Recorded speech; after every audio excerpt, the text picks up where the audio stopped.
तो आज की इस पॉडकास्ट में हम लोग बात करेंगे इंटर्नशिप एंड प्रोजेक्ट्स के ऊपर। इंटर्नशिप एंड प्रोजेक्ट्स ऐसे दो टॉपिक है जो कि हमें बोला जाता है कि हमारे प्लेसमेंट एंड रिज्यूमे में हमें हेल्प करते हैं एक बेटर प्लेसमेंट पाने के लिए और एक बेटर रिज्यूमे बनाने के लिए। तो आज इस पॉडकास्ट में हम लोग इसी के ऊपर बात करेंगे कि इंटर्नशिप एंड प्रोजेक्ट्स इन दोनों में से कौन सा ज्यादा मैटर करता है in terms of placement and resume. और आज हमारे साथ है युवराज ज्वाला, जो कि एक फुल स्टैक डेवलपर भी हैं और इन्होंने बहुत सारे प्रोजेक्ट्स पे काम किया है और बहुत सारे इंटर्नशिप्स भी इन्होंने कर रखे हैं और इनका एक खुद का स्टार्टअप भी है।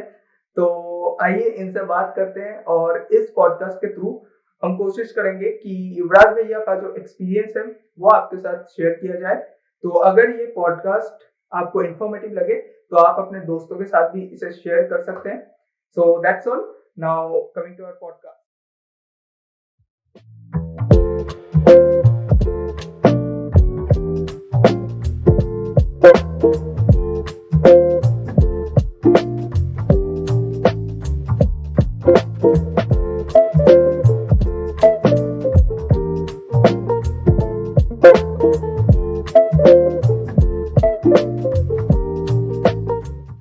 Okay, so welcome to this podcast. In this podcast, we will talk about Thank you. internships and projects. तो Okay. पॉडकास्ट में आगे बढ़ने से पहले आपका एक छोटा सा इंट्रो दे दीजिए। Okay. So I am Yuvraj Jwala, CSE third year undergraduate student and a founder of a venture called Zigos. So हम जैसे ही कॉलेज लाइफ स्टार्ट करते हैं, so we have taught that internships and projects के बारे में हमें पता चलता है और हमें पता चलता है कि this two are very important thing and they will help us in our placements and all.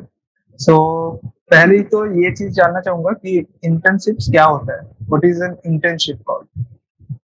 तो इंटर्नशिप देखो एक वर्ड में क्या आ जाए ना, तो इंटर्नशिप एक काइंड ऑफ मोटिवेशन और एक एक्सपीरियंस है। इंटर्नशिप टोटली मतलब इंटर्नशिप क्या है ना कि कंपनी जो होती है वो आपको बुलाती है और बुला के आपको एक मतलब रियल इन्वायरमेंट प्रोवाइड करती है और आप देख पाते हो कि कैसे काम होता है इंडस्ट्रियल वर्ल्ड में।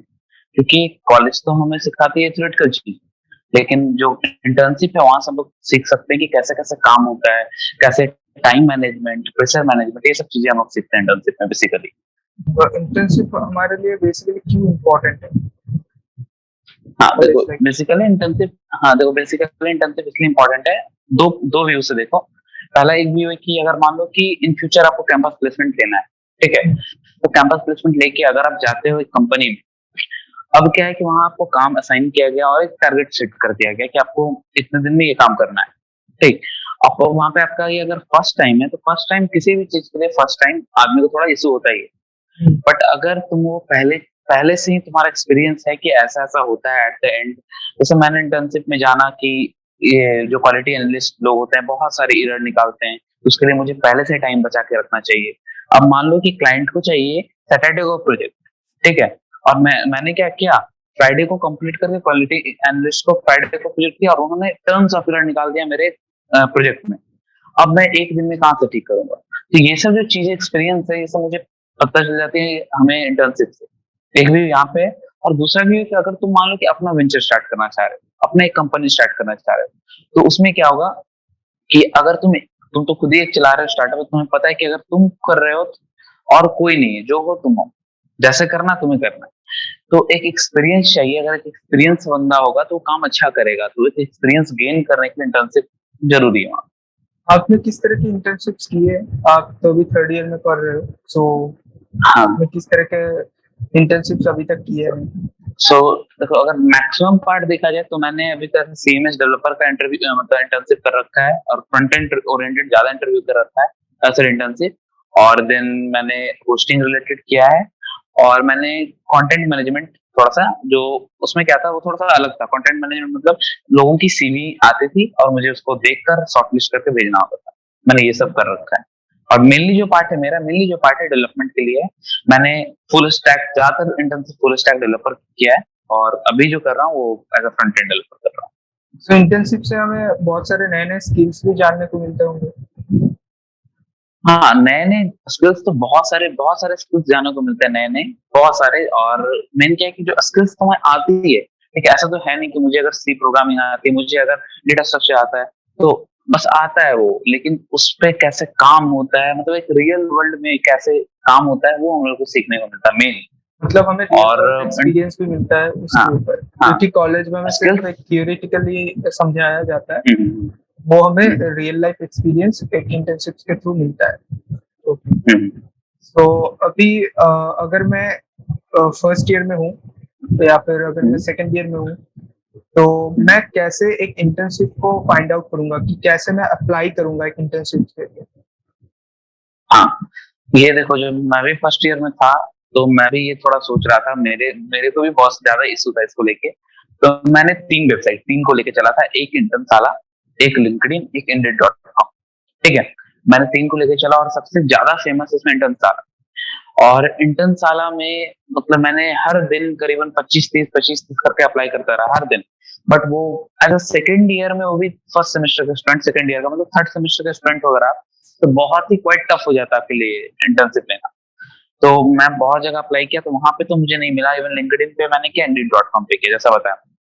तो थोड़ा सा मुश्किल हो जाता है। तो तुम कोशिश क्या करो कि एक रेफरल लेने का कोशिश करो। कोई कोई सीनियर जो होंगे तुम्हारे, जो मान लो कि कोई कंपनी में काम कर रहे हैं, उनको बोलो कि मुझे ये स्किल्स आता है और आप मुझे बस आप काम करने का मौका दिलवा दो।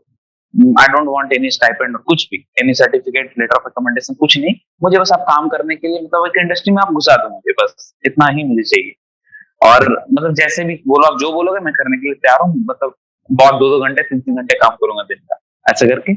तो एक बार अगर चले जाओगे तो फिर जैसे सीखने लगोगे, उसका फिर जैसे तुम्हारा टाइम पीरियड बढ़ता जाएगा, तो ऐसे तुम्हारा फिर चांसेस फिर देखो क्या हुआ कि अब इंटर्न साला में फर्स्ट टाइम तो तुमको नहीं मिल रहा है, लेकिन जैसे ही तुम क्लोज आओगे थर्ड ईयर के, फिर तुम देखना कि धीरे धीरे तुम्हारा जो 50-60 अप्लाई करो, उसमें से कोई एक कंपनी, दो कंपनी से कॉल आने लगे, फिर एंड इंटरव्यू होगी। ऑब्वियसली जब हम और किसी एक कंपनी के मतलब ऊपर काम करते हैं, एक कंपनी के लिए हम हम्म, पहले एक दो इंटर्नशिप्स हम कर लेते हैं, then we can add hmm, it on our CVs also. And मुझे हाँ जितना एकदम। पता है कि लिंक्डइन तो ऑब्वियसली है, एंड इंटर्नशाला पे भी हमें अपना सीवी बनाना पड़ता है for applying for an internship. तो ये भी एक लिंक्डइन प्लस पॉइंट हो जाता है हमारे लिए। लिंक्डइन पे एक चीज मैं थोड़ा सा अपना ये एक्सपीरियंस से बताऊंगा कि देखो, लिंक्डइन पे वो काम बस डालना ना जिसमें तुमको फुल एक्सपीरियंस। जैसे मैंने कोलकाता में एक इंटर्नशिप किया था, कोलकाता का एक कंस्ट्रक्शन कंपनी था। तो मैंने वहां पे 2 महीने के लिए काम किया, और मुझे मतलब उतना कुछ पता नहीं कि क्या हो रहा था, बट उन्होंने जो जो कहा वो क्या, क्योंकि थोड़ी बड़ी कंपनी थी, कोलकाता की न्यूटन की थी कंस्ट्रक्शन कंपनी, और उसमें उन्होंने जो जो कहा बस कि ये फाइल्स को लेना है, इसमें डेटा एक्सट्रैक्ट करना है और इसको भेजना है। तो मुझे मतलब जैसे जैसे बोला गया मैंने बस वो किया, मैंने कुछ ज्यादा कुछ सीखा नहीं। तो मैंने उसको अपने लिंक्डइन पे या फिर मैंने सीवी में कहीं शॉर्ट कहीं पे नहीं डाला, क्योंकि अगर मुझे कोई, अगर सामने वाला पर्सन जो है वो पूछता है कि आप क्या सीखे, तो मैं बता नहीं पाऊंगा, इसलिए मैं उसको एक्सक्लूड कर दिया। ऐसा ऐसा मेरे पास 2-3 इंटर्नशिप है जो मैंने कुछ कुछ दिनों के लिए किया, और मुझे समझ में आया कि नहीं, मुझे इससे कोई फायदा नहीं है, तो फिर मैंने उसे छोड़ दिया। तो बेसिकली कोशिश क्या करना चाहिए कि इंटर्नशिप से जितना सीख सके, जितना गेन कर सके, क्योंकि इंटर्नशिप मैंने स्टार्टिंग में बोला कि एक्सपीरियंस, तो जितना गेन कर सके इंटर्नशिप से, वही कोशिश करना चाहिए। और हाँ, एक चीज सबसे मेन पॉइंट, कि कभी भी अगर मान लो नहीं मिला इंटर्नशिप, कोई इशू नहीं है, लेकिन इंटर्नशिप के लिए पैसा देना कभी कभी वर्थ इट नहीं है भाई। काम भी करो आप और पैसे भी, तो वो नहीं, बहुत सारी हाँ, कंपनीज हैं, बहुत इवन बहुत इंटर्न साला सारे। भी। हाँ, बहुत सारे जगह पे सिक्योरिटी इंटर्न मनी एक लेता है 2,000 या फिर 3,000 रुपए का। नहीं नहीं, वो भी नहीं, अब मुझे तो आज तक कहीं नहीं देना पड़ा। आप इंटर्न साला बहुत टाइम बोलेगा कि आपको सर्टिफिकेट दूंगा, लेटर ऑफ रिकमेंडेशन दूंगा, ये दूंगा, वो दूंगा, और आप इंटर्नशिप करो मेरे से, और 50% ऑफ, 70% ऑफ। बोलो नहीं भाई, काम भी मुझे करना और पैसे भी मैं दूंगा, ऐसा नहीं।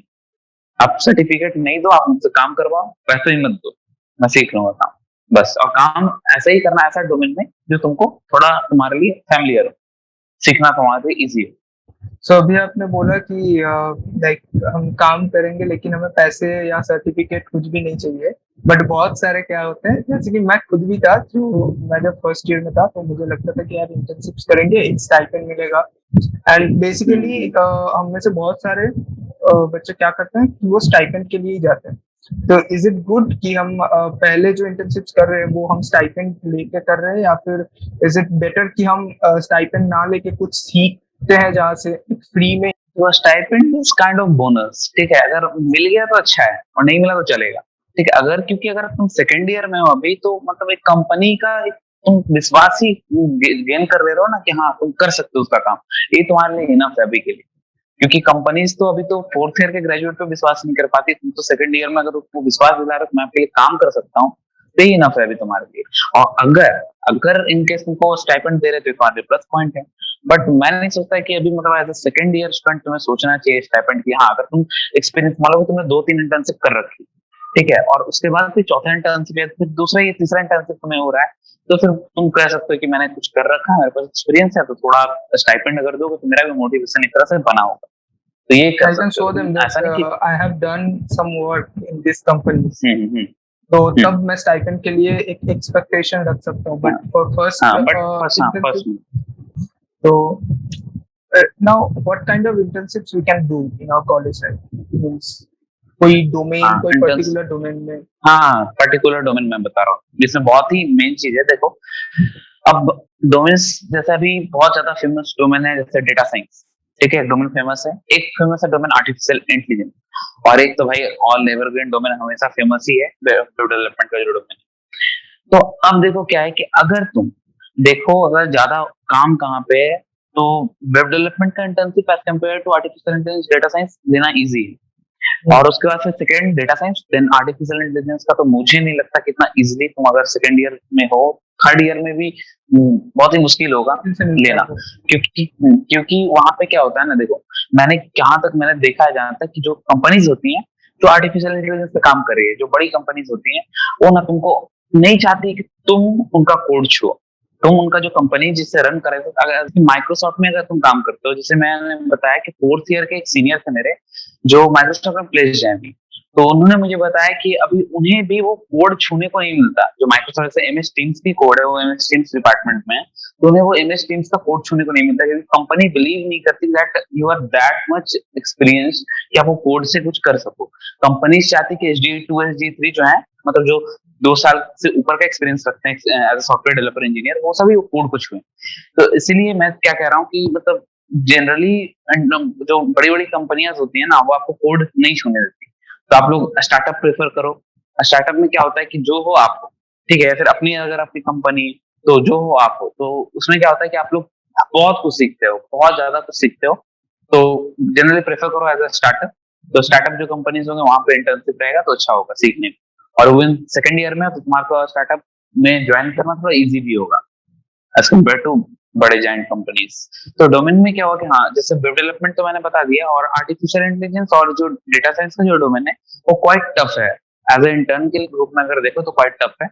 और बेसिकली इंटर्नशिप मैंने जब देखा है, तो एक कंटेंट जो होता है, कंटेंट राइटिंग का इंटर्नशिप आजकल बहुत, ब्लॉग लिखने के लिए कंटेंट राइटिंग का, फिर एसईओ एग्जीक्यूटिव का जो मतलब ये सर्च इंजन ऑप्टिमाइजेशन के लिए, फिर गूगल एडवर्ड्स का। जो इन लोग का जो इंटर्न है, ये क्या होता है कि लोग थोड़ा जल्दी सीख पाते हैं, जल्दी सीख लेते हैं इसको, और सीख के उसका फिर एज इंटर्न काम करते हैं। इसका इंटर्नशिप करना थोड़ा इजी है एज कम्पेयर टू वो सब एज अ ऐप डेवलपमेंट में भी थोड़ा सा इंटर्न मिलता है, लेकिन एज अगर तुम थोड़ा सा एक्सपीरियंस हो जाएगा, मतलब अगर थर्ड ईयर में आ जाओगे, तो तुम ऐप डेवलपर के लिए भी कर सकते हो as intern apply. Now projects के बारे में भी बताया जाता है कि प्रोजेक्ट्स भी बहुत इंपॉर्टेंट होते हैं हमारे कॉलेज लाइफ में। सो प्रोजेक्ट्स मतलब क्या होता है प्रोजेक्ट्स?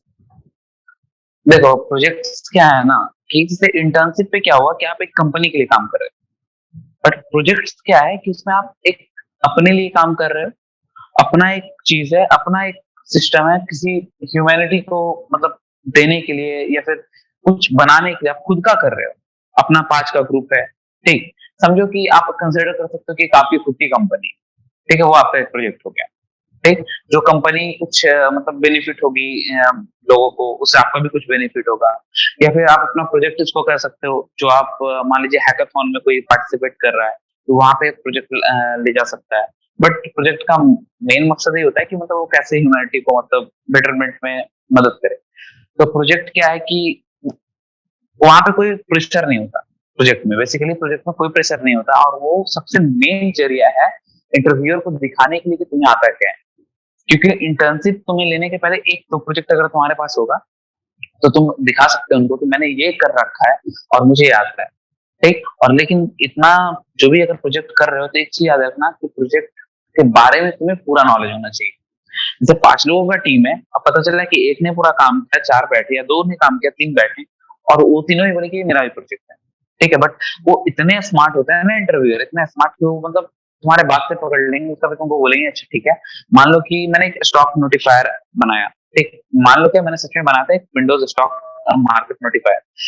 तो उन्होंने क्या किया कि मैंने मुझसे पर पूछा कि क्या क्या यूज किए, कैसे यूज किए, पाइथन से बनाया तो कौन कौन सा डिपेंडेंसी यूज किया, ऐसे पूछा। तो कल बोला कि क्या आप कोड दिखा सकते हो, गिटहब पे है क्या? तो मैंने बोला कि हाँ। फिर दिखाया। उसके बाद फिर उन्होंने क्या किया कि कुछ लाइन नंबर ऐसा 72 या जो भी, वो उठा के बोले कि अच्छा इसका मतलब मुझे समझ नहीं आया। भाई आपसे वो कहीं एक्सपीरियंस्ड है, वो देख लिए कि ये वाला जो लाइन है थोड़ा कॉम्प्लेक्स है, और ये बच्चा मतलब समझ लिया तो क्या इसमें समझा। तो मुझसे उन्होंने पूछा कि ये क्या है। तो मैंने, लेकिन वो प्रोजेक्ट मेरा अकेला का था, तो मैंने उन्हें बताया कि देखिए मेरा ऐसा ऐसा चीज है, और जो जो कुछ कुछ चीजें थी जो मुझे सच में उसमें नहीं पता था, क्योंकि मैंने एक डॉक्यूमेंटेशन देख देख के उसे किया था। तो मैंने उन्हें साफ बोल दिया कि देखिए कुछ कुछ जो चीजें हैं वो डॉक्यूमेंटेशन से है। तो ये कि जो प्रोजेक्ट जो तुम कर रहे हो वो बेसिकली तुम्हारा अपना होना चाहिए, कुछ इनोवेटिव होना चाहिए, ठीक स्टार्टिंग। और एक चीज मैंने देखा है जूनियर्स को, जूनियर्स या फिर मैं भी जब था, स्टार्टिंग करेंगे लोग तो बोलेंगे स्टार्टिंग में कुछ इनोवेटिव करना चाहिए, कुछ इनोवेटिव करना चाहिए। यार स्टार्ट करो एक छोटा सा प्रोजेक्ट से जो है अवेलेबल मार्केट में, ऐसे ही नॉर्मल सा कोई प्रोजेक्ट है, तो फिर धीरे धीरे अपना इनोवेशन करते जाओ, फिर कुछ अच्छा करो। तो प्रोजेक्ट वही होता है कि मतलब आप दिखा सको इंटरव्यूअर को, या फिर अपना कुछ डेवलप कर सको, कोई ये प्रोजेक्ट। मतलब पहले से ही एकदम इनोवेटिव एंड परफेक्ट कुछ प्रोजेक्ट ना बनाए तो भी सही है, बट धीरे धीरे हमें इम्प्रूव करके एक हाँ धीरे धीरे, हाँ। प्रोजेक्ट बनाना पड़ेगा। ओके। एंड इसी बात पे प्रोजेक्ट जो होता है उसमें बहुत सारे फ्री सोर्स रिसोर्सेज आते हैं, जैसे कि आपने बात किया हैकाथॉन की, वैसे ही जीसॉफ्ट होता है, ऐसे भी बहुत सारे मतलब कंट्रीब्यूशन हमें करना पड़ता है, तो उसके बारे में कुछ हाँ बताइए। देखो हैकाथॉन, हैकाथॉन बहुत ही, हैकाथॉन भी एक तरह का मतलब बहुत ही अच्छा चीज है, बहुत बहुत कुछ सीखने को मिलता है हैकाथॉन से। सबसे बेस्ट चीज क्या सीखने को मिलता है हैकाथॉन से? Team management. बहुत अच्छा, अगर तुम्हारा 5 का टीम है, 4 का टीम है, तो बहुत ही अच्छा टीम मैनेजमेंट सीखने को मिलता है। और उसके बाद फिर मतलब प्रोजेक्ट शो कैसे करते हैं वो दिखाने को। इवन अगर मान लो कि तुम जाते हो वहां पे, देखते हो औरों को कि हमारे ही क्लास के लोग, हमारे ही लेवल के लोग क्या कर रहे हैं, क्या उनका लेवल है, ये देखने को मिलता है। अगर मान लो कि जैसे तुमने बात की जीसॉक, या फिर कोई बड़ा सा ऐसा कोई बड़ा सा हैकाथॉन कोई भी हो रहा है, तो वहां पे रीजनल लेवल पे चले गए, तो तुम जाके देखे तो कोई बंदा कोई अच्छे कॉलेज से या फिर कोई छोटे कॉलेज से भी लेकिन कुछ अच्छा कर रहा है, ठीक, तो तुम देख के तुमको लगा कि अच्छा ऐसा ऐसा भी चीज हो सकता है, यानी कि मैं कहाँ पे हूँ, एक मेजरमेंट कर सकता हूँ कि मैं कहाँ पे हूँ, मैं अभी सही जगह पे हूँ कि नहीं, अपना लेवल मेरा सही है कि नहीं। अगर नहीं है तो इम्प्रूव कर सकता हूँ, क्योंकि कुछ भी चीज का लेट नहीं होता, जब दिखा तभी इम्प्रूव करना है। तो हैकाथॉन बहुत ही अच्छा चीज है, बहुत ही अच्छा चीज है। इवन अगर तुम जीत जाते हो तो तुम्हारा सीवी तो बूस्ट हो गई। प्रोजेक्ट्स बेसिकली क्या हमें कॉम्पिटिटिव कोडिंग के लिए प्रिपेयर करते हैं जो नहीं नहीं प्रोजेक्ट नहीं, देखो नहीं, कॉम्पिटिटिव कोडिंग स्लाइटली डिफरेंट है, ठीक है, ये सब प्रोजेक्ट से दोनों एक अलग अलग चीज है। प्रोजेक्ट प्रोजेक्ट भी अलग है, कॉम्पिटिटिव भी अलग है। प्रोजेक्ट में क्या होता है कि हम लोग क्या करते हैं ना, ऐसा चीज इनोवेट करते हैं जिससे लोगों को मदद हो सके, ठीक है। लेकिन कॉम्पिटिटिव प्रोग्रामिंग क्या है, जहाँ पे क्या होता है कि क्वेश्चंस एक पजल होते हैं, पजल पजल को आपको सॉल्व करना होता है एज ए कॉम्पिटिटिव, मतलब ऐसा कोडिंग, कुछ हार्ड हार्ड पजल्स होते हैं, उनको सॉल्व करना होता है। अब वहां पे चेक होता है कि आपका कितना प्रेजेंस ऑफ माइंड है, कितना आप सोच सकते हो, और कितना आपका कोडिंग का मतलब क्षमता है कि आप वहां पे लिख सकते हो उसका कोड। बट प्रोजेक्ट में ऐसा नहीं है। प्रोजेक्ट में है कि आप मतलब एक तरह से कितना आप खोज सकते हो, क्योंकि ओपन सोर्स है, गूगल पूरा खुला हुआ है, आप कितना खोज सकते हो, कितना सीख सकते हो, वो है प्रोजेक्ट। लेकिन कॉम्पिटेटिव कोडिंग में आपको कितना आता है, वो है। मतलब मेरा थिंकिंग तो स्किल कितना अच्छा है। सो अभी हमको प्रोजेक्ट्स के बारे में भी पता चल गया, इंटर्नशिप्स के बारे में भी पता चल गया। तो अब बात करते हैं कि इंटर्नशिप ज्यादा हेल्पफुल होता है कि प्रोजेक्ट्स बनाना ज्यादा हेल्पफुल रहता है हमारे प्लेसमेंट्स के लिए या फिर हमारे सीवीज के लिए। देखो दोनों दोनों ही इम्पोर्टेंट है, दोनों ही इम्पोर्टेंट है। बट अब देखो कि क्या है कि अब जो कंपनीज हैं, अब क्या होता है कि ऐसे तो बेसिकली प्रोजेक्ट और जो और तुम्हारा जो इंटर्नशिप है वो कंपनी लास्ट राउंड में देखती है, जब इंटरव्यू में जाओगी तब। तो सबसे पहले तो तुम्हारा एप्टीट्यूड कोडिंग राउंड ये सब हो जाता है। उसके बाद फिर जो प्रोजेक्ट है और इंटर्नशिप है, दोनों on an average equally mark रखता है, इक्वली मतलब दोनों का वेटेज है। लेकिन अगर जो तुम्हारा प्रोजेक्ट है, क्योंकि मैं जहां तक देखा हूँ कि अगर कोई इंटर्नशिप कर रहे हो ना, तो क्या होता है कि एक कंपनी के हिसाब से काम कर रहे हो, लेकिन प्रोजेक्ट में कुछ एक्स्ट्रा इनोवेटिव करते हो। तो अगर वो जो तुम्हारा एक्स्ट्रा इनोवेशन है वो कंपनी को पसंद आ जाए, तो वो तुम्हारे लिए प्लस पॉइंट हो जाता है। वहां पे कंपनी सोचती क्या चाहिए, बंदा इस लेवल तक काम किया है। क्योंकि अगर एक कंपनी में काम कर रहे हो तो मतलब उन्हें लगता है कि हाँ उसने एक लिमिटेड अमाउंट पे काम किया, लिमिटेड चीजों पे काम किया है। बट एक अगर तुम प्रोजेक्ट पे काम कर रहे हो, तो तुम जैसे मैंने काम कर रहा था, मैं धीरे धीरे प्रोजेक्ट पे पहले वेब डेवलपमेंट में काम कर रहा था, धीरे धीरे मैंने एआई पे शिफ्ट किया। मैंने मैंने वेब डेवलपमेंट इसलिए सीखा था क्योंकि मैं हर कुछ को इम्प्लीमेंट कर सकूं। अगर मैं एल्गोरिदम भी लिख रहा हूँ, मैं अगर कॉम्पिटिटिव प्रोग्रामिंग सीख कर कुछ एल्गोरिदम लिख रहा हूँ, या फिर मैं यहाँ पे कुछ आर्टिफिशियल इंटेलिजेंस लगा रहा हूँ, उसे दिखाऊंगा कहाँ? तो उसे वेब डेवलपमेंट के उसको दिखाऊंगा सामने वाले को। तो वही है कि मैंने प्रोजेक्ट से एआई, आर्टिफिशियल इंटेलिजेंस सीखा, ओपन सीवी ये सब सीखा, और मैंने वेब डेवलपमेंट पे दिखाया। तो दोनों एज इक्वल ही वेटेज रखता है। बट मैं दोनों, मतलब दोनों ही करना होगा, प्रोजेक्ट पहले करना होगा फिर इंटर्नशिप करना होगा बाद तो दोनों ही हमारे लिए इम्पोर्टेंट होते हैं में। प्लेसमेंट या फिर CV हाँ। कुछ भी के लिए। तो अभी हमने ये सब तो डिस्कस कर लिया। अब आपके जो एक्सपीरियंस है प्रोजेक्ट्स के ऊपर आप थोड़ा सा शेयर कीजिए। अच्छा, मैंने प्रोजेक्ट किया था। मैंने तो स्टार्टिंग सबसे पहले, मैं जब सेकेंड ईयर में था तो मैंने एक प्रोजेक्ट किया था, वो मेरी खुद की कंपनी है अभी, और मैंने एज अ प्रोजेक्ट स्टार्ट किया था उसे। और अब मेरी कंपनी है jegoso.com, और वो मेरा पहला प्रोजेक्ट भी था, और उसके थ्रू ही मुझे इंटर्नशिप भी मिला। तो एक तरह से वो मेरा प्रोजेक्ट ही था, फर्स्ट फर्स्ट प्रोजेक्ट मेरा वही था, और बहुत मतलब एक डिसेंट सा प्रोजेक्ट था मेरे लिए उस टाइम पे। तो ये और मैंने jegoso.com और क्या करता है जरा बताइए। जेगोसो.com बेसिकली है क्या ना, मल्टी वेंडर वेबसाइट है। मल्टी वेंडर जिसमें क्या होता है ना, कि जैसे आपको शिमला जाना है घूमने के लिए, ठीक है, तो क्या होता है कि आप वहां से गाड़ी बुक कर सकते हो। सिंपली गाड़ी बुक करके आप शिमला जा सकते हो। रेंट पे सेल, रेंट वहाँ रेंट होती है, गाड़ी की सेल होती है, वही मल्टी वेंडर वेबसाइट है नॉर्मली गाड़ी के लिए रेंट और सेल के लिए। वही बनाया था मैंने।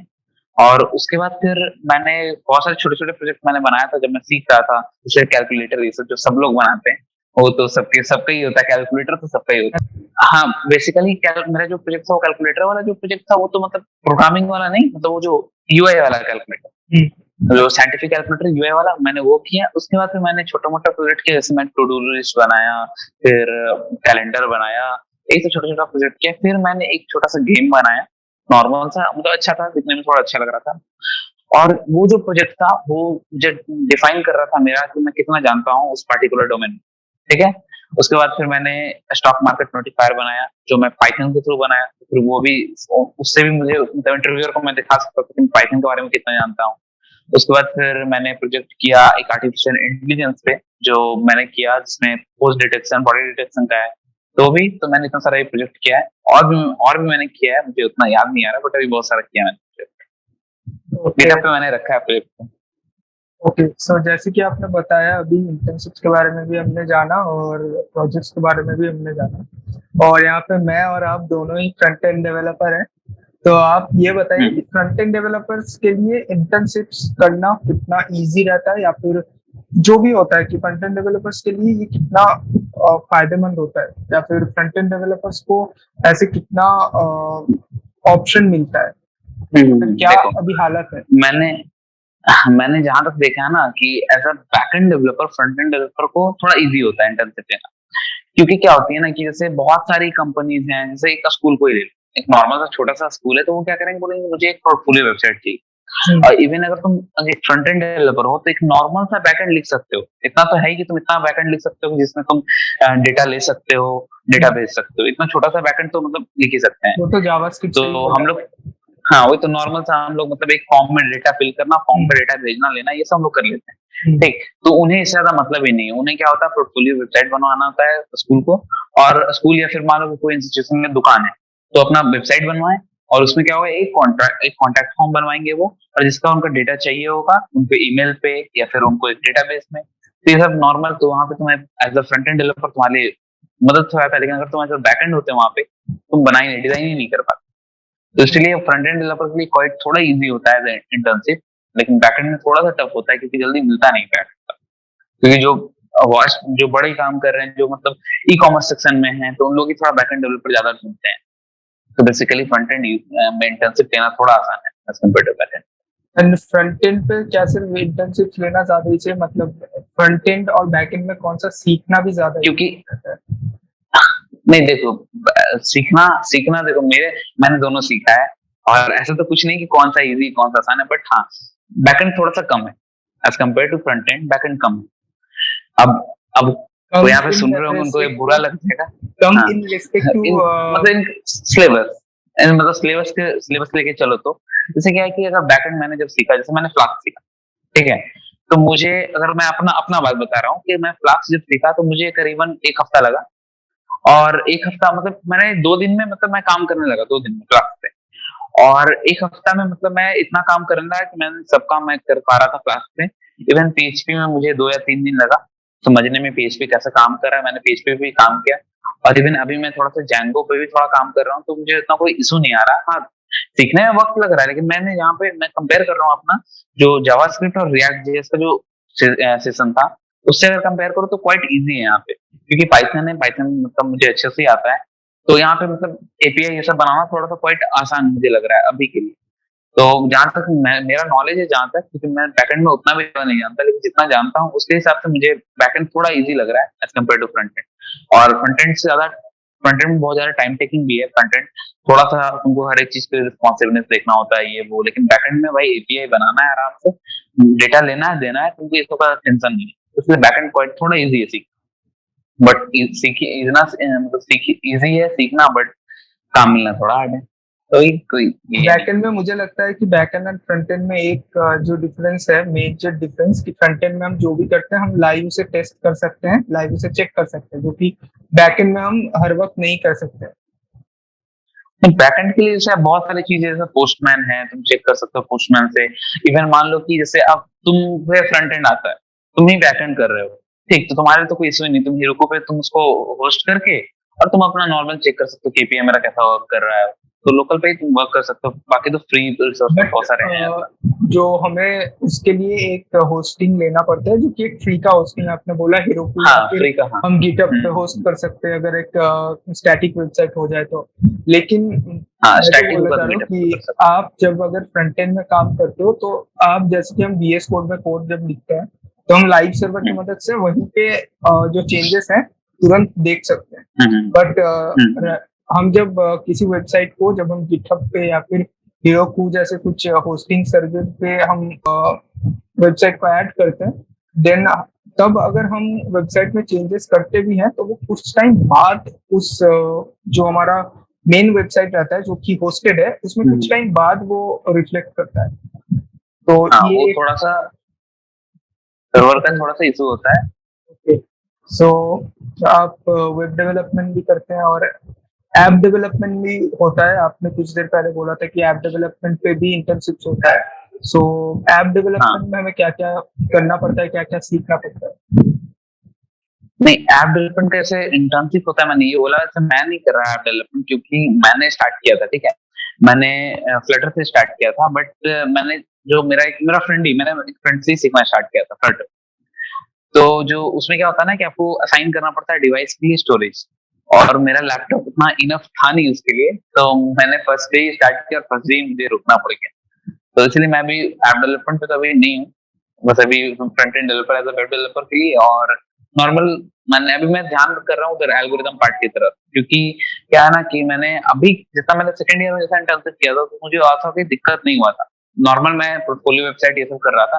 बट अभी जो कर रहा हूँ जितना भी, तो मुझे एल्गोरिदम लिखना पड़ रहा है हर साइट पे, ठीक है, तो मुझे एल्गोरिदम डिजाइन करना पड़ रहा है खुद का, कि कैसा एल्गोरिदम होगा, कैसे कम टाइम में चलेगा। तो मैं भी वही सीख रहा हूँ कि कैसा कैसा। अभी मैं कभी सोचा भी नहीं था ना कि मर्ज सॉर्ट का एल्गोरिदम मुझे लिखना पड़ेगा इन रियल सिनेरियो, कभी नहीं सोचा था सच में। बट मैंने एक प्रोजेक्ट किया, उसमें मुझे मर्ज सॉर्ट मुझे लिखना पड़ा जावास्क्रिप्ट पे।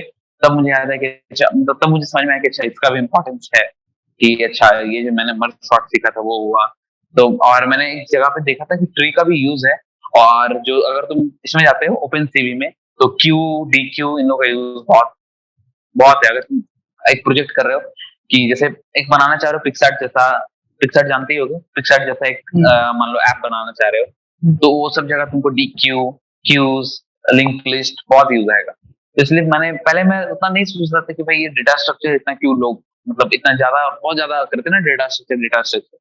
तो सेकंड ईयर में मुझे उतना ये लगा नहीं कि डेटा स्ट्रक्चर इंपॉर्टेंट है, बट जैसे ही मैंने थर्ड ईयर में काम किया, मेरा काम धीरे धीरे ऊपर गया, तब मुझे दिखने लगा कि भाई डेटा स्ट्रक्चर से यूज आ रहा है धीरे धीरे। और ऊपर जाऊंगा तो पता चले कि और भी काम है, तो इसलिए धीरे धीरे मैं एल्गोरिदम बनाना सीख रहा हूँ कि कैसे एल्गोरिदम बनाते हैं। तो वही है कि सीखना थोड़ा अच्छा है। थ्योरेटी पार्ट मतलब थ्योरिकल जो पार्ट है वो भी थोड़ा सा सीखना अच्छा होता है, थोड़ा सा नॉलेज रहेगा, उसका फिर अपना प्रैक्टिकल करते जाए। ओके, सो आप अभी 3 साल हो गए शायद आप, और वेब डेवलपमेंट डोमेन में भी आप हैं, तो क्या लगता है आपको फ्यूचर क्या है इस वेब डेवलपमेंट डोमेन का? सो मैं खुद नहीं चाहता कि एज अ वेब डेवलपर मैं रहूं, क्योंकि देखो क्या होता है कि जो वेब डेवलपर है वो मतलब मैंने देखा है इंडस्ट्री में वेब डेवलपर और मतलब फ्रंट एंड बैक एंड से एक ज्यादा वैल्यूएबल है सॉफ्टवेयर डेवलपर, ठीक है? क्योंकि अभी मैं जो काम कर रहा हूँ, एल्गोरिदम, मैंने अभी थोड़ा देर पहले ही जैसा बताया कि मैं एल्गोरिदम बना रहा हूँ, एल्गोरिदम लिख रहा हूँ। तो जो एल्गोरिदम बनाते हैं वेबसाइट के लिए या फिर एक मतलब जो भी जिसके भी लिए जो भी सॉफ्टवेयर होगा जिसके लिए एल्गोरिदम बनाते हैं, एल्गोरिदम लिखते हैं, उनका ज्यादा वैल्यू है, उनको ज्यादा पैसा भी मिलता है। इवन देखो जॉब करना है, सब लोग पैसे के लिए देख रहे हैं, ठीक? तो सब लोग एल्गोरिदम जो जो ज्यादा कॉम्प्लेक्स काम करते हैं उन्हें ज्यादा पैसा मिलता है, ज्यादा रिकॉग्नाइजेशन है उनका। तो मैं क्या फोकस कर रहा हूँ कि सॉफ्टवेयर डेवलपर मैं प्रेफर करूँ सॉफ्टवेयर डेवलपर के लिए। और अगर आप लोग भी अभी जैसे सेकंड ईयर थर्ड ईयर में हो, तो इंटर्नशिप तो तुमने ले लिया, अच्छी बात है एज वेब डेवलपर, बट कोशिश करो कि डेटा स्ट्रक्चर एल्गोरिदम ये सब अच्छा रखने का। बाकी तुमको जैसे थर्ड ईयर में जैसे मैंने आया तो मुझे पता चला कि एल्गोरिदम करना होता है, तो मैं थोड़ा बहुत मतलब मेरा थोड़ा बहुत अच्छा है डेटा स्ट्रक्चर एल्गोरिदम थोड़ा बहुत।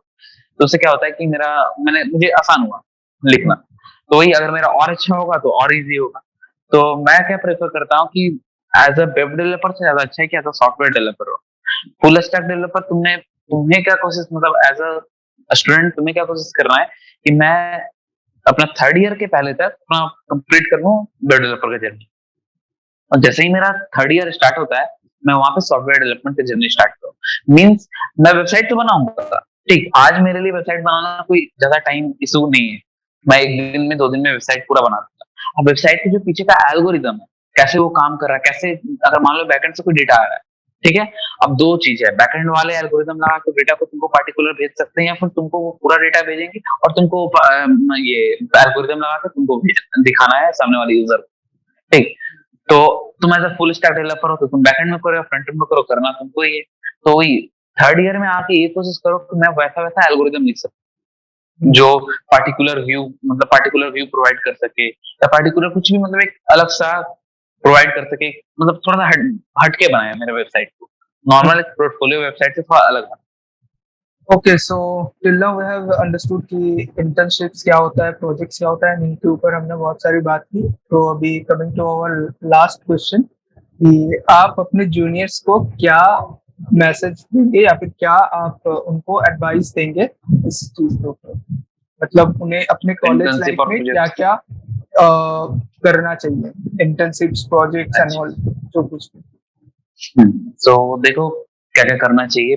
सबसे पहले अगर फर्स्ट ईयर में हो तो फर्स्ट ईयर में मतलब सोचना भी नहीं है इंटर्नशिप के और इंटर्नशिप को लेके।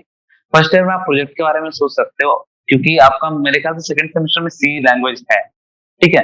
तो कोशिश करो जितना अच्छे से सी लैंग्वेज सीख सको, क्योंकि सी सीखने के बाद सारा लैंग्वेज इजी हो जाता है। तो सी जितना अच्छे से सीख सको वो ट्राई करो।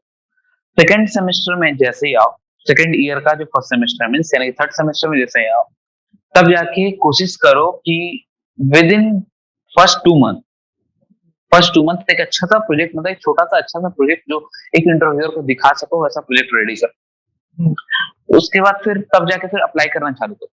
और ये जो अप्लाई करना है ना, एकदम डेली बेसिस पे, मतलब टास्क बना लो कि भाई सुबह उठना है 10 कंपनी में अप्लाई करना है, और शाम में सोने के पहले 10 कंपनी में अप्लाई करना है, ठीक? हर जगह अप्लाई करना है। और उसका फिर कोशिश करते रहो, इंटरव्यू की प्रिपरेशन करते रहो। फिर कभी ना कभी सेकेंड ईयर तक कोशिश करो कि एक स्टार्टअप कंपनी, ज्यादातर फोकस करना है स्टार्टअप कंपनी। तो जैसे जैसे कोशिश करते रहो, अगर इंटर्नशिप मिल जाए तो बहुत अच्छा है, नहीं मिले तभी कोई इशू नहीं है, ऐसा नहीं कि इंटर्नशिप नहीं मिलने वाला को जॉब नहीं मिलता। इंटर्नशिप मिल गया तो फिर बहुत अच्छा है। सेकेंड ईयर तक कोशिश करो एक स्टार्टअप कंपनी को टारगेट करने का। और सेकेंड ईयर के लास्ट होते होते तो उसके बाद फिर अपना डेटा स्ट्रक्चर एल्गोरिथम वहां तक पूरा मतलब अच्छा कर लें, ठीक है, डेटा स्ट्रक्चर एल्गोरिथम। और मैं जहां तक मतलब मेरा जहां तक एक्सपीरियंस है कि मतलब सेकंड ईयर के लास्ट तक तो डेटा स्ट्रक्चर तो हो जाता है लोगों से, लेकिन एल्गोरिथम जो पार्ट है वो कंप्लीट नहीं हो पाता।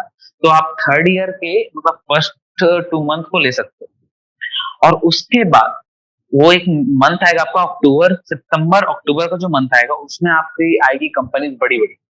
आप एक छोटी, मैंने क्या कहा था कि स्टार्टअप में काम करो, क्यों मैंने कहा था, क्योंकि आप वहां से एक्सपीरियंस गेन कर सकते हो, ठीक है। आपने वहां से एक्सपीरियंस गेन कर लिया, आप स्टाइपेंड के बारे में मत सोचो, कुछ मत सोचो, काम करो।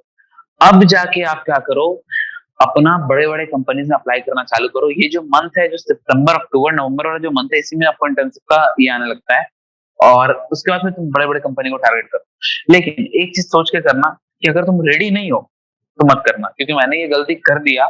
मैं बहुत बड़ी बड़ी कंपनी में मैंने अप्लाई किया था, बहुत सारे कंपनी में मैंने अप्लाई किया, बड़ी बड़ी कंपनीज में जैसे अमेजोन, इंटेल, रेड हैट और जस्पे, मैंने बहुत सारे कंपनीज में अप्लाई किया, और अधिकतर जगह से मुझे रिजेक्शन ही मिला है। तो लेकिन मैं बहुत जगह पे इंटरव्यू में पहुंचा, इवन जस्पे में मैं फाइनल राउंड तक भी पहुंचा था। तो मैंने वहां पे क्या सीखा कि अगर आप पूरा रेडी हो तभी अप्लाई करो, क्योंकि वो क्या होता है ना कि अगर आप अप्लाई तो कर देते हो, उसके बाद फिर 6 मंथ के लिए आपको मतलब वो आप अप्लाई नहीं कर सकते फिर इंटर्नशिप के लिए। इसीलिए आप क्या करो, जब फुल रेडी हो, आपको पता है कि डेटा एल्गोरिथम मेरा पूरा रेडी है, तभी जाके आप अप्लाई करो। इवन मैं अपना एक्सपीरियंस शेयर करता हूँ छोटा सा। मैं जब इंटेल का इंटरव्यू दे रहा था, मैंने इंटेल में मैंने कोडिंग राउंड मेरा कंप्लीट हो चुका था, मैंने इंटरव्यू में मैं गया। जब इंटेल में इंटरव्यू के लिए गया तो मुझे फर्स्ट क्वेश्चन ही पूछा गया था बाइनरी ट्री से, ठीक है, बाइनरी ट्री रोटेशन से फर्स्ट क्वेश्चन ही पूछा गया था।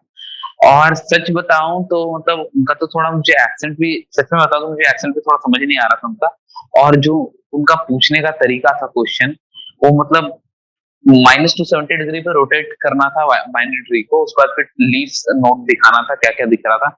अब मेरे सुनते ही मेरे मतलब ऊपर से निकल गया क्वेश्चन पूरा का, फर्स्ट क्वेश्चन था, और इतना बुरा लगा वो इंटरव्यू, मतलब एक तरह से काइंड ऑफ डिमोटिवेशन, बहुत ही डिमोटिवेट किया मुझे। मैंने उसके पहले माइक्रोसॉफ्ट में अप्लाई किया था, माइक्रोसॉफ्ट में मेरा क्या हुआ कि मेरा सीवी उसमें भी सिलेक्ट हो गया, मेरा सीवी थोड़ा जल्दी सिलेक्ट हो रहा था, सीवी मेरा उसमें भी सिलेक्ट हुआ। मैंने वहां पे इंटरव्यू के पहले एक राउंड होता है जिसमें आपको लिख के देना पड़ता है सर आंसर, तो मेरा उसमें नहीं हो पाया था, तो मैं मतलब वैसा डिमोटिवेशन नहीं मिला था। लेकिन जो इंटेल में मेरे साथ हुआ, उसमें मुझे मतलब बहुत ही ज्यादा डिमोटिवेशन मिला कि भाई मतलब कुछ नहीं हो सकता ऐसा करके, बड़ी कंपनीज में कुछ नहीं हो सकता। तो इसलिए रेडी रहना, मतलब एक पूरा जब फुल रेडी हो तभी एक अच्छी कंपनी में मतलब अप्लाई करना, और अगर रेडी नहीं होना तो बस एक डिमोटिवेशन मिलने वाला है। तो इसलिए अब मैं अगर चाहूँ तो मैं सोच सकता हूँ कि एक अप्लाई कर सकता हूँ मैं अमेजोन में, बट अभी भी मैं रुका हुआ, क्योंकि अमेजोन का कुछ पॉलिसी है कि आप 6 मंथ के अंदर नहीं कर सकते, और जो मैंने एक गवा दिया है। तो अब आएगा मेरा जो 6 मंथ खत्म होगा, तो फिर मैं करूंगा अप्लाई अमेजोन में, देखता हूँ उसमें क्या होता है फिर। अभी वही आप जो भी है मतलब थोड़ा। किसी पे अभी आप इंटर्नशिप्स कर रहे हैं? हाँ, अभी मैं एक स्टार्टअप पे इंटर्नशिप कर रहा हूँ, एक वीएल करके कंपनी है, वहां पे इंटर्नशिप कर रहा हूँ, क्योंकि अभी तो मैंने जैसा बताया कि मैं अभी अधिकतर बड़े बड़े कंपनी से अभी मुझे नहीं कर पा रहा हूँ वहां पे कहीं पे अप्लाई। तो अभी कुछ कुछ जगह पे मैंने किया है अप्लाई, बट बेसिकली मैं अभी दूर हूँ। तो मैं एक वीएल नाम का एक कंपनी स्टार्टअप है जो अच्छा पे कर रहा है, तो मैं वहां पे ही कर रहा हूँ अभी इंटर्नशिप, ताकि थोड़ा सा मोटिवेशन मिला और थोड़ा सा फाइनेंशियल इशू थोड़ा सा कम हो। तो वो अच्छा पे कर रहा है, और इवन काइंड ऑफ उन्हें मैं जल्दी दे सकता हूँ उन्हें प्रोजेक्ट बनाकर। तो मेरे पास जो टाइम है उसका मैं यूटिलाइज करके एक जगह इंटर्नशिप भी कर रहा हूँ। तो अभी आपने बोला था कि फर्स्ट ईयर में जो है सेकेंड सेमेस्टर में हमारा सी लैंग्वेज पढ़ाया जाता है। तो यहाँ पे बहुत लोग क्या कहते हैं कि सी लैंग्वेज पढ़ने से अच्छा हम कुछ पाइथन वाइथन से शुरू करते हैं। तो सी नहीं, लैंग्वेज से शुरू करना क्यों जरूरी है? सी लैंग्वेज क्या है ना कि जैसे देखो पाइथन क्या है कि पाइथन क्वाइट इजी है, बट पाइथन से आप समझ नहीं पाओगे कि वो जो काम हो रहा है ना, मतलब कैसे फॉर लूप कैसे चल रहा है, कैसे एड्रेस असाइन हो रहा है। मतलब पाइथन में अगर डायनेमिक प्रोग्रामिंग पढ़ते हो या पॉइंटर्स पढ़ते हो, पॉइंटर्स का जो कॉन्सेप्ट है, इतना इतना अच्छा कॉन्सेप्ट है, इतना अच्छा से समझ में आएगा कि कैसे हम लोग call by reference, call by value कैसे काम करता है, कैसे हम लोग एड्रेस भेजते हैं। जो सी प्रोग्रामिंग है हर कुछ अच्छे से समझा जाता है। और जैसे आप अगर मतलब ये जो पाइथन है, सी प्लस प्लस है, इन लोगों में ना बहुत सारी चीजें पहले से डिफाइन, इवन सॉर्टिंग भी तुम देख लो, तो सॉर्टिंग का हम लोग अगर सी में करें तो कितना बड़ा बड़ा लिखना होता है हमें, लेकिन अगर पाइथन में देख लो और इसमें देख लो, पाइथन और मतलब जावा में ये सब में सिंपली सॉर्ट लिखने से सॉर्टिंग हो जाता है। इवन अब सी में भी आ चुका है पॉइंटर के मदद से आप सॉर्ट कर सकते हो, लेकिन तभी पॉइंटर का भी कॉन्सेप्ट जानना, कैसे काम करता है एड्रेस, तो अच्छा है। सी क्या है कि सी एक बेसिक लैंग्वेज है, एक बार सीख लोगे ना उसको ऐसे तुमको मैक्सिमम टू मैक्सिमम कोई भी लैंग्वेज सीखने में 1 हफ्ता का वक्त लगेगा बस, तो सी इसलिए जरूरी है। मतलब मोस्ट और बेसिक जावा, लैंग्वेज जो होता है वो सी लैंग्वेज होता है, और हाँ मोस्ट बेसिक सी है। और कॉन्सेप्ट सीखना है तो सी लैंग्वेज सीखना जरूरी है। और अगर सबसे इंपॉर्टेंट लैंग्वेज का बात करोगे मेरे लिए फॉर, तो जावास्क्रिप्ट। जावास्क्रिप्ट एक इतना पावरफुल लैंग्वेज है, वो मतलब कुछ भी कर सकता है अगर तुम उसे प्रैक्टिस करोगे तो फिर डर। मैंने भी जब स्टार्ट किया था, मेरा भी जब HTML CSS मैंने कर लिया था, मैंने जब जावास्क्रिप्ट स्टार्ट किया मन ही नहीं करता था करने का, यार जावास्क्रिप्ट जावास्क्रिप्ट नहीं मन करता था करने का। लेकिन फिर धीरे धीरे मैंने किया, उसका फिर जाना जावास्क्रिप्ट के बारे में, उसका फिर पता चला कि भाई जावास्क्रिप्ट, मैं बता रहा हूँ एक एक्सपीरियंस अपना, मैं क्या कर रहा था, मैं आर्टिफिशियल इंटेलिजेंस पे काम कर रहा था, ठीक है, पाइथन को लेकर, पाइथन के साथ मुझे इतना ज्यादा इशू आ रहा था, मुझे हर कुछ के लिए डिपेंडेंसी, हर कुछ के लिए डाउनलोड करना पड़ रहा था, 2-2 GB 1-1 GB मेरा दिन में निकल जा रहा था, मेरा काम भी नहीं हो रहा था। उसके बाद फिर मैंने शिफ्ट किया इस पे, जावास्क्रिप्ट पे, मुझे कोई डिपेंडेंसी की जरूरत नहीं पड़ी, नॉर्मल मैं कोड लिखा और नॉर्मल आराम से सब कुछ चला। इसलिए मुझे तब से थोड़ा सा और प्यार बढ़ गया मेरा जावास्क्रिप्ट को लेके। जावास्क्रिप्ट बहुत ही पावरफुल लैंग्वेज है, हर कुछ में मदद कर देता है, हर कुछ में काम आ जाता है। इसलिए जावास्क्रिप्ट मतलब मेरे लिए बहुत पावरफुल और बहुत मतलब प्रायोरिटी वाला लैंग्वेज जावास्क्रिप्ट, और वर्ल्ड में सबसे ज्यादा यूज होने वाला भी लैंग्वेज है जावास्क्रिप्ट। तो जैसे कि आपने बोला कि जावास्क्रिप्ट वर्ल्ड का सबसे ज्यादा यूज होने वाला लैंग्वेजेस है, तो अगर आप लोगों को पता नहीं है तो जावास्क्रिप्ट एक ऐसा लैंग्वेज है जो कि वेब डेवलपमेंट से शुरू होता है और मोरलेस हर एक डोमेन पे जावास्क्रिप्ट यूज किया जाता है। ये एक मतलब कैसे मल्टी डोमेन में यूज होने वाला एक लैंग्वेज है। तो आप अगर जानना चाहते हो कि कौन सा लैंग्वेज किस प्रोग्रामिंग डोमेन के लिए स्पेसिफाइड है या फिर डोमेन स्पेसिफाइड लैंग्वेजेस क्या क्या है जो कि आपका डोमेन सिलेक्शन करने में इजी रहता है, बहुत लोग चूज करने में दिक्कत करते हैं कि कौन सा डोमेन लेके हम पढ़ाई करें। तो अगर आप इसके बारे में डाउटफुल है तो वो डाउट क्लियर करने के लिए आप हमारे ब्लॉग पे जा सकते हैं। वहाँ पे एक डिटेल ब्लॉग है जिस पर हमने डिस्कस किया है कि कौन से लैंग्वेज यूज किया जाता है, कौन से प्रोग्रामिंग डोमेन्स में, जैसे कि सॉफ्टवेयर डेवलपमेंट में कौन सा या फिर क्या क्या लैंग्वेजेस यूज किया जाता है, वेब डेवलपमेंट में कौन कौन से लैंग्वेजेस यूज किया जाता है, एंड प्रोग्रामिंग क्या है, कोडिंग क्या होता है, more or less everything we have discussed on that blog. Link will be given in the description, so you can check out from our description. Okay तो अभी हमने बहुत कुछ चीजों के ऊपर बात कर ली है, लैंग्वेजेस के ऊपर भी बात कर ली है, कौन से डोमेन में हमें जाना चाहिए वो भी हमने बात की, इंटर्नशिप्स के बारे में बात की, प्रोजेक्ट्स के ऊपर बात की। तो I think we should wrap it up here. And अगर आप लोग इस पूरे डिस्कशन का ब्लॉग देखना चाहते हैं या फिर जो की पॉइंट्स है इस टोटल डिस्कशन का वो आप पढ़ना चाहते हैं, then that link will be also given in the description box. You can check that out and also visit jegosa.com जो कि हमारे युवराज भैया का एक स्टार्टअप है, तो आप वो भी विजिट कर सकते हैं। So that's all for today.